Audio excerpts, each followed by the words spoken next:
Hyundai France baisse ses prix pour suivre Tesla. Hyundai est obligé de suivre le mouvement des baisses de prix initiées par Tesla. On ajuste nos offres commerciales pour répondre aux modifications tarifaires amenées principalement par Renault sur le Scénic électrique et Volkswagen sur l'ID3, a indiqué donc Lionel French-Kaog, le président de Hyundai France. Le constructeur propose par exemple 4000 euros de remise sur le Kona électrique.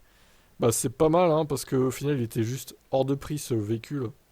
Donc ouais bah, c'est normal. Ça me paraît normal. Ça le relance du coup face au Scénic et Peugeot i3008, ce qui est pas plus mal. Cette guerre des prix lancée dans un premier temps par Tesla ne répond à aucune logique économique à court terme, a commandé Lionel. Les clients se disent qu'on en a sous la pédale et qu'on peut encore baisser les prix. Mais cette marge-là, on ne l'a pas finalement. Un petit SUV prévu en fin d'année 2024, connu en Corée sous le nom de Casper, devrait également bénéficier du bonus. Les grandes électriques Ioniq 5 et 6, fabriquées en Corée et lourdes, donc exclues du bonus, ne devraient pas voir leur prix évoluer.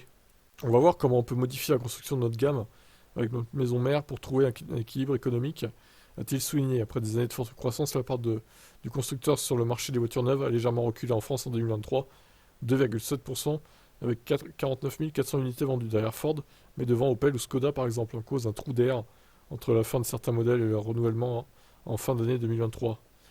Depuis début janvier, Hyundai profite cependant du programme de leasing électrique à bas coût lancé par le gouvernement, avec le Kona, donc, comme on a vu, qui est proposé à 95 euros. Ce qui fait bouger le marché depuis le début de l'année, il y a un effet d'aubaine pour les clients. Mais quand le gouvernement va-t-il débrancher cette aide? On est dans une zone d'incertitude.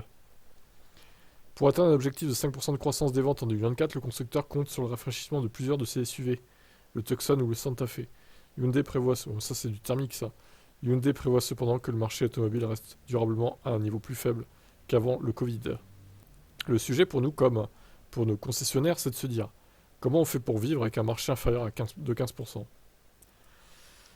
Bah, vous produisez des voitures qui sont efficientes, compactes, pas trop chères, électriques évidemment, et éligibles au bonus, et vous verrez, vos ventes vont décoller. Hyundai, et oui.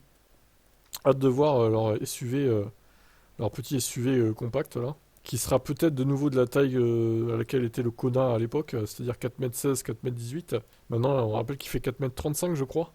Il est plus long, plus massif, plus large aussi. Donc, ouais, peut-être même moins de 4m18, hein, 4m10, 4m01. À voir. J'ai hâte de voir parce que moi j'aime bien ce groupe-là, donc du coup, curieux de savoir. Bon, en tout cas, ils ont fait un effort de prix sur le Kona, c'est pas plus mal. Allez, ciao.